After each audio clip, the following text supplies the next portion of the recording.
मुल्क में, क्योंकि इस मुल्क की जमहूरियत के ऊपर जो हिंदू राष्ट्रवाद का खतरा है,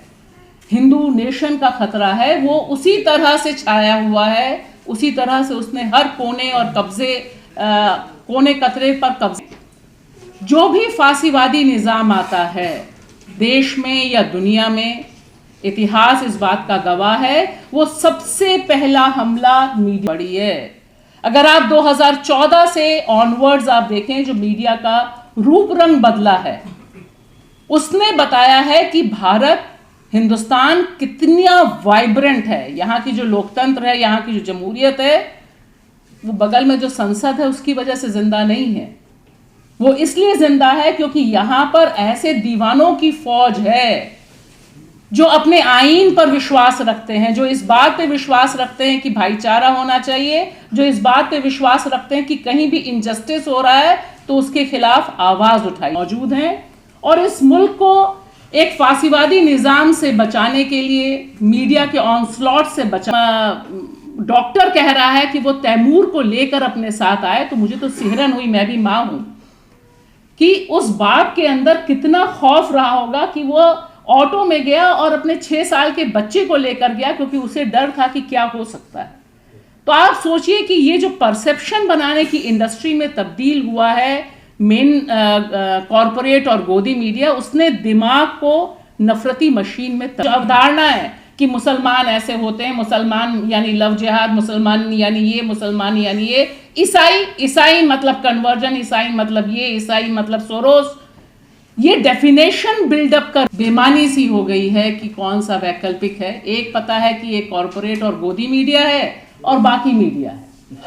तो ये मुझे लगता है कि ये डेफिनेशन हमें रिजेक्ट कर देनी चाहिए आज की तारीख में कि हम अल्टरनेटिव मीडिया हैं।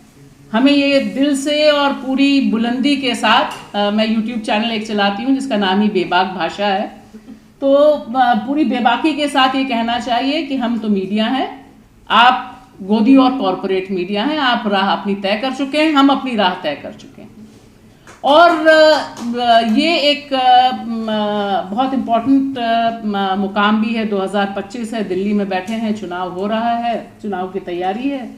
तो 3-4 चीज़ें जो मेरे जहन में हैं, जो मैं आपके साथ साझा करना चाहूँगी कि जिसे खुर्शीद साहब ने भी कहा, मुझे लगता है कि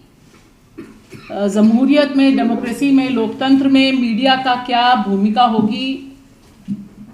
ये तकरीबन हम लोग जो हैं यहाँ पर और जो लोग सोशल मीडिया से जुड़े हैं, इंटरनेट से जुड़े हैं, वो हम सब जानते हैं कि जमहूरियत बिना मीडिया के संभव नहीं है। मीडिया के बिना, मीडिया अगर नहीं है, जिस भी मुल्क में मीडिया नहीं है वहाँ पर जमहूरियत नहीं है। ये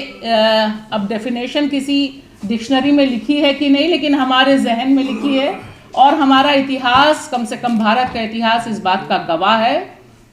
कि जितने लोगों ने भी आज़ादी के लिए संघर्ष किया, आज़ादी के लिए लड़ाई की, सब नेता होने के साथ साथ पत्रकारिता का काम कर रहे थे। अंबेडकर हों, गांधी हों, सारे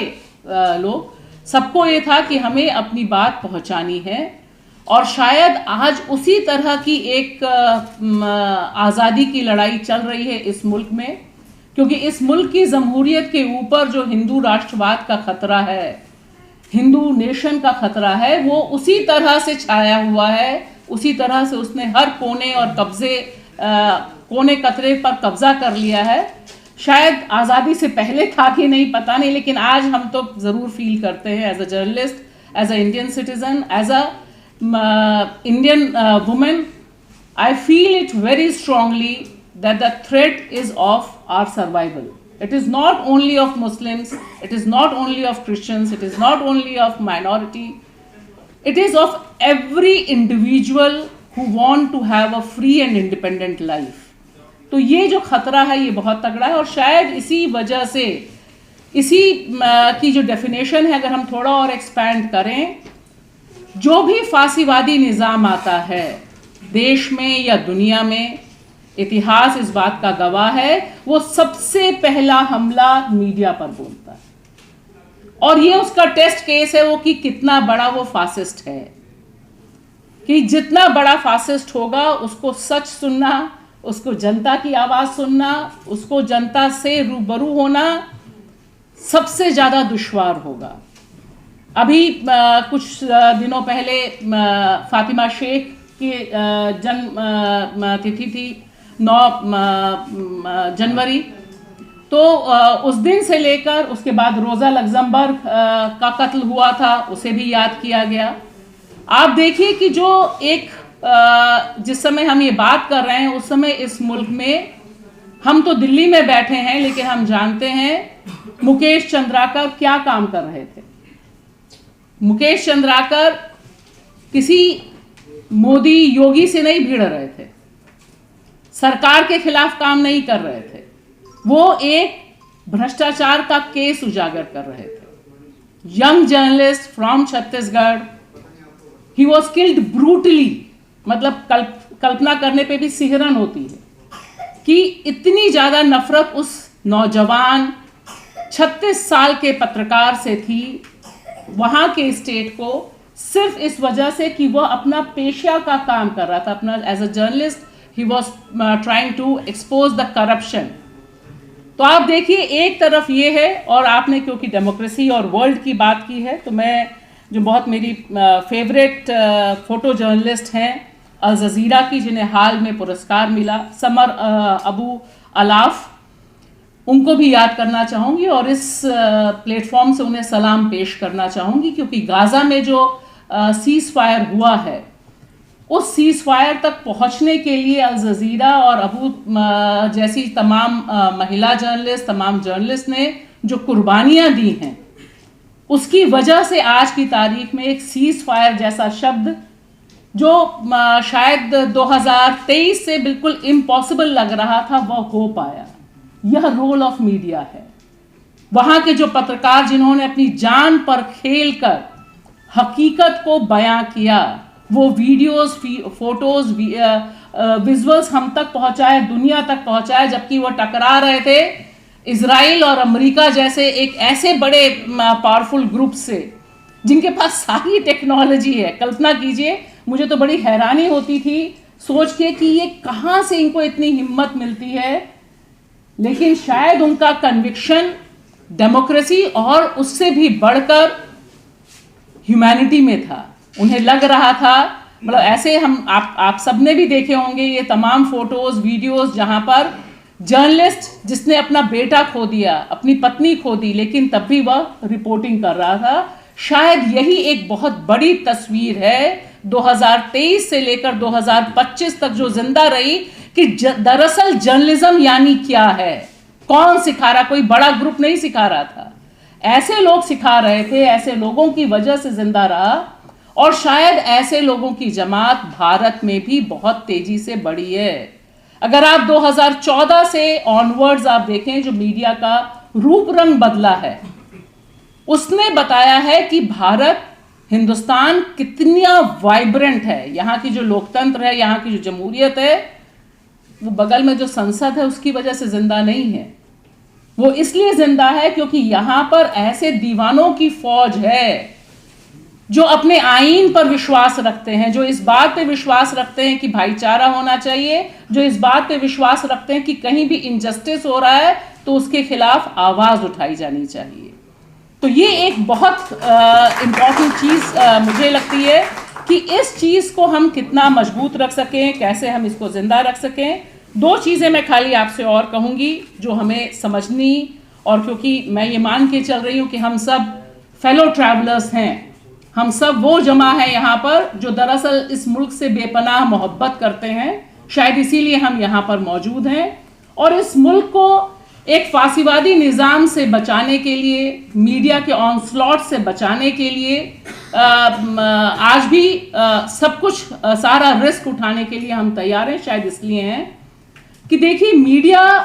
की जो पूरी कल्पना है, मीडिया को 4 कैटेगरीज में अगर हम रखें, तो सबसे पहले जो 2014, उससे पहले भी चल रहा होगा, लेकिन आज की तारीख में मेरा सब दोस्तों और शुभचिंतकों से खाली मानना है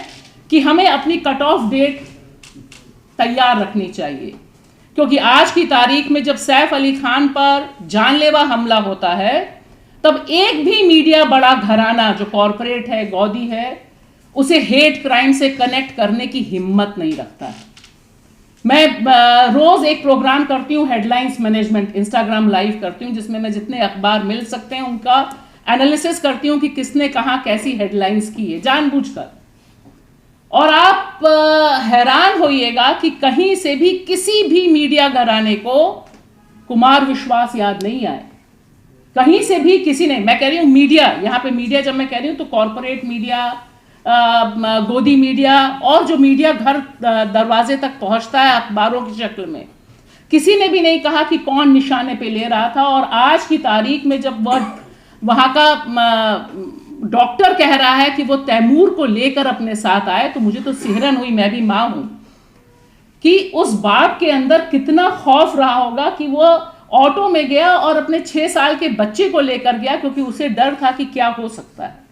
तो आप सोचिए कि ये जो परसेप्शन बनाने की इंडस्ट्री में तब्दील हुआ है मेन कॉरपोरेट और गोदी मीडिया, उसने दिमाग को नफरती मशीन में तब्दील किया है। उसने कहीं से भी यह क्वेश्चन उठाने की, तो इस परसेप्शन बनाने की जो अवधारणा है कि मुसलमान ऐसे होते हैं, मुसलमान यानी लव जिहाद, मुसलमान यानी ये, मुसलमान यानी ये, ईसाई मतलब कन्वर्जन, ईसाई मतलब ये, ईसाई मतलब सोरोस, ये डेफिनेशन बिल्डअप कर दी है उसने। और ये बहुत खतरनाक है। हम सब खुश हो सकते हैं कि हम जिंदा हैं और हम काम कर रहे हैं, लेकिन सामने जो खड़ा है उसकी शक्ति को भी पहचानना जरूरी है, उसका पावर पहचानना जरूरी है। ये बेवकूफ़ी होती है कि युद्ध में हम अपने दुश्मन की ताकत को कहें कि वो कुछ नहीं है जी, हम ही सब हैं। नहीं, हम जानते हैं कि वो अवधारणा पैदा करता है, वो लिंचिंग करवा देता है फेक न्यूज़ से। तीसरा जो बड़ी चीज़ है, जो फेक न्यूज़ का जस्टिफिकेशन है, फेक न्यूज़ चला देते हैं लेकिन एक भी चैनल माफ़ी नहीं मांगता है। पूनावाला को माफ़ी इसलिए मांगनी पड़ गई क्योंकि वोट का सवाल था, पूर्वांचल हाथ से निकल रहे थे। तो ये जो 3-4 चीज़ें हैं जो आज की तारीख में एक इंडस्ट्री के तौर पर है, मुझे लगता है बतौर मीडिया कर्मी हम सबको एक दूसरे की कड़ी से कड़ी जोड़कर खड़ा होना और यह सोचना कि हम कैसे बेहतर ढंग से ये जो नफरत की इंडस्ट्री में मीडिया तब्दील हुआ है उसका काउंटर कर सकते हैं। अगर मिलर टाइम्स अच्छा काम कर रहा है तो मेरी जिम्मेदारी as a journalist, as a Indian citizen बनती है कि मैं उसके अच्छे काम को सपोर्ट करूं, आगे बढ़ाऊं। और मुझे लगता है जब तक हम ये एक कड़ी से दूसरी कड़ी नहीं जोड़ेंगे, हमारे पक्ष में बहुत पावर स्ट्रक्चर आ जाएगा, ऐसा नहीं होगा। हमारे अंदर रिजिलियंस है और मुझे लगता है कि हम सबको फिलिस्तीनियों के रिजिलियंस से, उसकी प्रतिरोध की क्षमता से हमेशा एक आग मिलती रहेगी कि जब वे कर सकते हैं तो हम भी निश्चित तौर पर लड़ सकते हैं, जमहूरियत को बचा सकते हैं और अपने वतन परस्ती को किसी और के कहने पे नहीं, सिर्फ अपने कहने पर बेहतर जर्नलिज्म करके जिंदा रख सकते हैं।